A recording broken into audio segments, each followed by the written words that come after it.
चलिए दोस्तों, तो पिछले वीडियो में हम लोग देखे थे कि प्रकाश का परावर्तन क्या होता है फिगर के माध्यम से। और इस वीडियो में पूरा डिफिनीशन के साथ लिखेंगे। फिगर जैसे कि ऊपर में है और नीचे में पूरा डिफिनीशन बताया गया है। चलिए स्टार्ट करते हैं। देखिए, पहला क्वेश्चन है कि आपतित किरण क्या है। आप लोग के वीडियो में बताया था कि जो प्रकाश दर्पण पे पड़ेगा उसे ही कहते हैं क्या, आपतित किरण।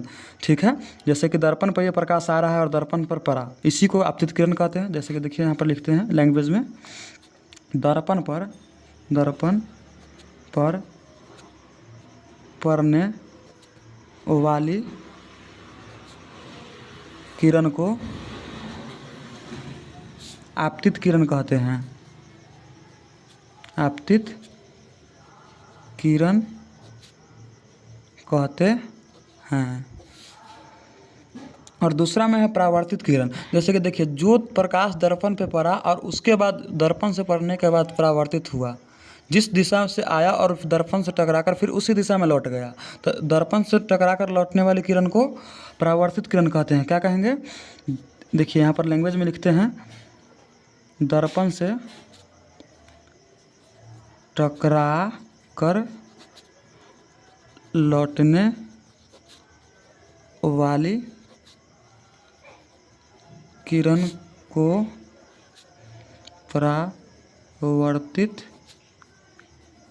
किरण कहते हैं। क्या कहेंगे, दर्पण से टकराकर लौटने वाली किरण को परावर्तित किरण कहते हैं। और अगला क्वेश्चन है मेरा, अभिलंब क्या है। देखिए, इस आपतित किरण और परावर्तित किरण के बीच जो हम लंब डाले थे उसी को क्या कहते हैं, अभिलंब। उसी को डिफिनीशन के तौर पर लिखते हैं कि आपतित किरण और परावर्तित किरण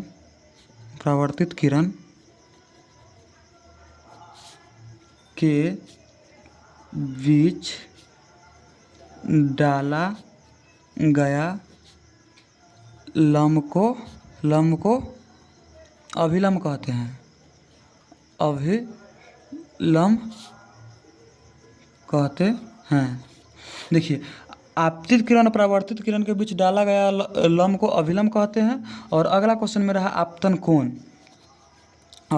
आपतन कोण क्या है। जैसे कि देखिए, आपतित किरण और अभिलंब के बीच में जो अभिलंब अगर बीच में डाले हैं और इस आपतित किरण और परावर्तित किरण के बीच जो अभिलंब डलाया है, तो अभिलंब डलाने का मतलब है जब भाई इधर एक कोण बना और इधर भी एक कोण बना, तो इधर आपतित किरण और अभिलंब के बीच जो कोण बना है उसी को कहते हैं आपतन कोण। देखिए यहाँ पर डिफिनीशन में लिखेंगे, आपतित किरण और अभिलंब के बीच बना कोण क्या कहलाता है, आपतन कोण कहलाता है। आपतन कोण कहलाता है।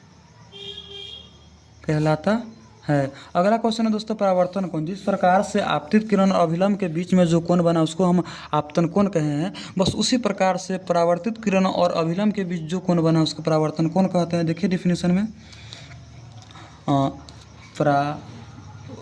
परावर्तित किरण और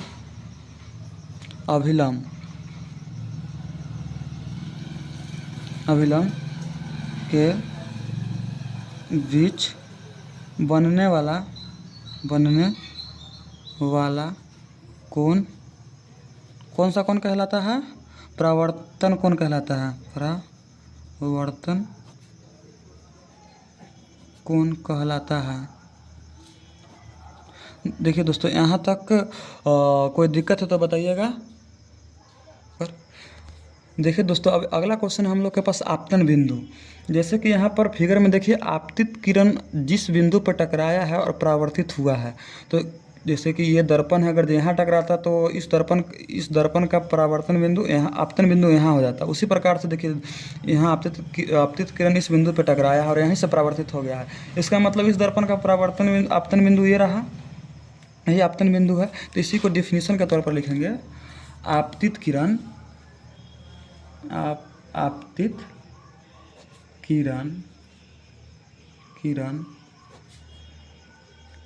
जिस बिंदु से टकराकर परावर्तित हो जाती है उस बिंदु को आपतन बिंदु कहते हैं।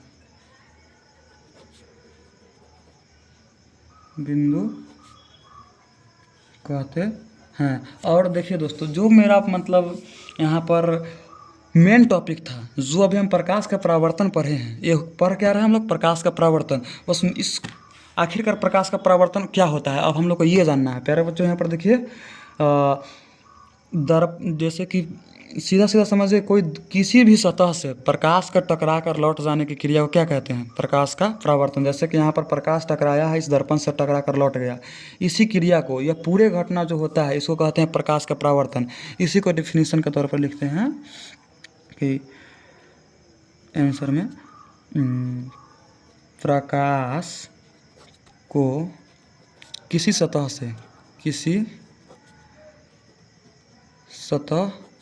से टकरा कर लौट जाने की घटना प्रकाश का परावर्तन। बस यहाँ तक अगर कोई दिक्कत नहीं है, अगर यहाँ तक कोई दिक्कत नहीं है तो मेरे इस YouTube channel vision career classes को सब्सक्राइब कीजिए, ऐसे ही अच्छे वीडियो देखने के लिए।